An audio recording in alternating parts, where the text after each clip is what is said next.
I'm about to go over the exact ceramic coating sales framework that I've developed after selling thousands of customers myself and training several people on exactly how to sell these services. There are four main sections to the sale, the first being the intro. The intro is very brief. Typically, it's going to be the shortest part of the call. What you want to do in the intro is introduce yourself, explain why you're calling, and then set a frame for the rest of the call. So this section is essentially building a tiny bit of rapport, but mainly establishing your lead where you're going to be guiding the prospect through the sale. That way, when you do get around to the close, you can continue guiding them into actually booking.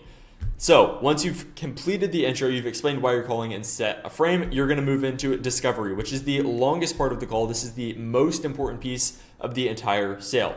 On the discovery, what you want to do is figure out, why is the prospect calling? What's the problem? What's the pain they're trying to solve? Do they have stone chips that they are afraid of, or do they have scratches they go through automatic car washes? Like, what is the problem? What's the root cause of them actually calling you? Because at the end of the day, they don't go around calling ceramic coating shops for fun, checking out prices. Like, they want something done and there's a reason behind it. If you want to be able to close the sale and charge a high ticket, not be a commodity, not have the prospect just go for the cheapest option, you need to find out the root cause, the real reason why they're getting the coating, so that you can pitch based around that later in the call.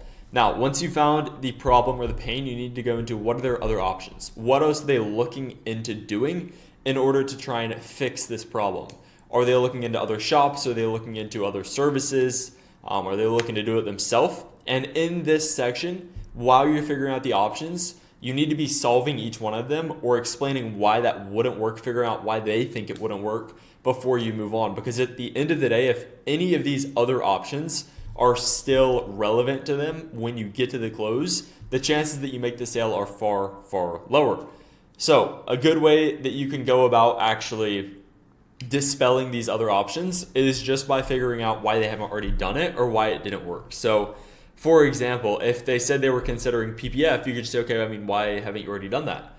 A lot of times if they're looking into a coating and they had also thought about a PPF, reason they hadn't done it is going to be around the cost. So it's going to be too expensive. Maybe they were looking into waxing, but they didn't want to have to redo things every month, every 2 months. So figure out why they haven't done it. Make sure they know that. Make sure that they realize that the other option wouldn't be a good fit for them. And then move on to the next section, which is going to be figuring out, what is the goal? What do they want out of this? So obviously, they've got pain, they've got a problem they're trying to solve. But outside of that, what are they moving towards? What's the goal? Do they want easier maintenance? Do they want the car to look better? Is it more for protection? And then why do they want that goal? So what's the root cause of them wanting the goal? Just like we're finding out the root pain, the root problem, we need to find the root cause. So what actually are they looking to get? What's the goal, and why are they looking to get that? Now, once you figured out each of these things, you need to, again, work through them, make sure that you have a deep understanding and that the prospect can really see how much they need the service, so that when you get to the end of the sale, you can close on the spot. Figure out any info that you need as well, any logistical info. Typically, you like to find out after the pain or the problem. So after you figured out, okay, they're looking to get the coating down because they've got some scratches on the car, they want them taken out and they want things protected. Then before you move into the other options, you can ask any of your logistical info. So like, what type of car do you have? What is the paint condition? What color is the paint? Any info that you would typically need, you can figure out right there. I would also recommend figuring out what feels comfortable, what's a comfortable way for you to get each section of discovery in the call. So what's a comfortable way for you to ask about their pain, about their problems, about the other options, the goal, and why they want the goal? Write those down in bullets and you can cycle through them. You don't have to ask every question. I don't think any call should be truly scripted, but you should have a framework. You should have a library or a category of potential questions that you could be asking, potential points that you can hit on.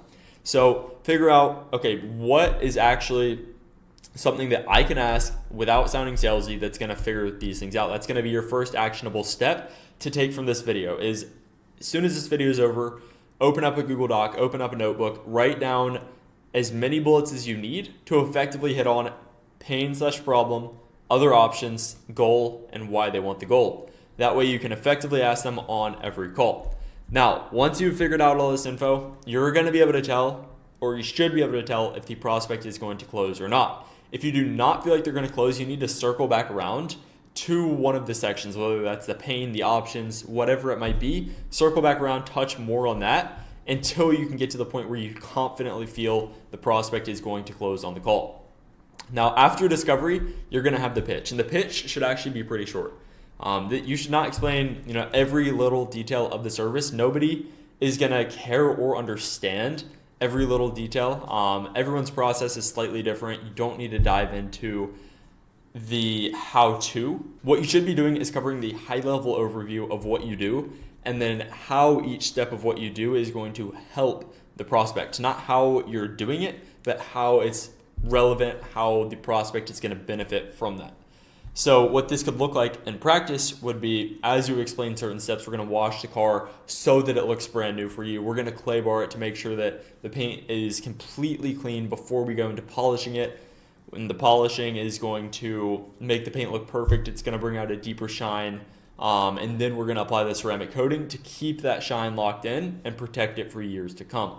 Keep it short just like that. Your pitch explaining how you're doing things should not go longer than 30 seconds, maybe a minute at the most.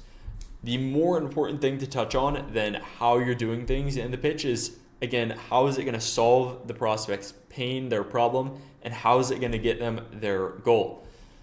Briefly, again, touch on what you do, the benefits it brings. Just don't go into how you do it. I know I'm stressing this a lot because it's extremely important. I've seen detailers, I've seen ceramic coaters go on for 5-10 minutes about exactly how they're doing things. It's almost like they're trying to teach the prospect instead of sell them.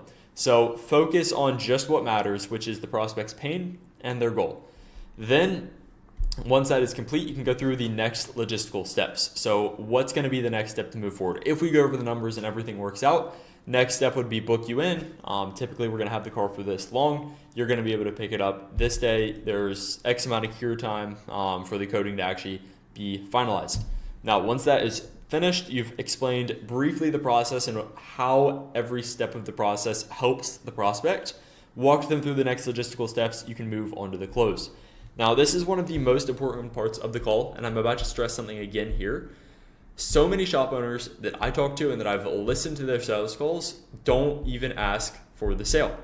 They go through the pricing and then they say, yeah, so get back to me when you want to get on the schedule, or you can just call me back at this number, like something of that nature, and it just doesn't work. How are you going to expect to close a sale if you don't ask for it? Because the prospect is not going to close themselves 90% of the time. You need to actually go for the close. So what I like to do for the close is present two packages or two prices, an A and a B. Typically one of them is going to be anchored at an extremely high number compared to the other. So you could have, for example, a lifetime package that's going to cost $4,000. That's going to cover windows, rims, seats, interior, everything. Something that 99% of people won't even move forward with. But when you go from that $4,000 lifetime package down to a $1,200, $1,500 5-year, 10-year, whatever you've got, the price of your typical service that you're actually trying to sell is going to seem much more reasonable. And at the same time, when you do have that occasional whale customer who comes in and buys the $4,000 package, that is a very, very nice payday. Once I've given them the price, there's a couple things that could happen. They might kind of freeze up, not say anything. In that case, what you want to do is say, okay, I'm looking at the schedule now. Would this week or next week be best for you? If they do say something, they do have some type of objection, then you're going to need to cover that. Typically with objections, the best way to cover it is clarify the objection, isolate that that's the only thing holding them back, validate the emotion behind the objection, and then reframe the objection. That would be a whole separate video. I'm not going to dive too deep into that right now, but just know that's the general framework to follow for objections. Now, once you've covered the objections, you can go back into the actual closing. So we've got slots this week and next week. What works better for you? Does morning or afternoon work best? Same thing with price, how we're doing A and B. We want to do that all the way throughout scheduling to get them on and make sure that it's a time that works for them, but also not giving them too much freedom to where they can say, let me check my schedule, or I'm not really sure right now. Still have guidance, just like when we set the frame at the very start of the call. Continue to guide them through the close. Now, once you've got them scheduled, make sure to collect a deposit on the call to lock them in, and then you'll be good to go. So just to recap really fast, we've got intro, discovery, pitch, close. Now that you know how to close all of your leads, sell as many of them as you can, you need to get more leads. So watch the video on screen now, and I will see you in the next one.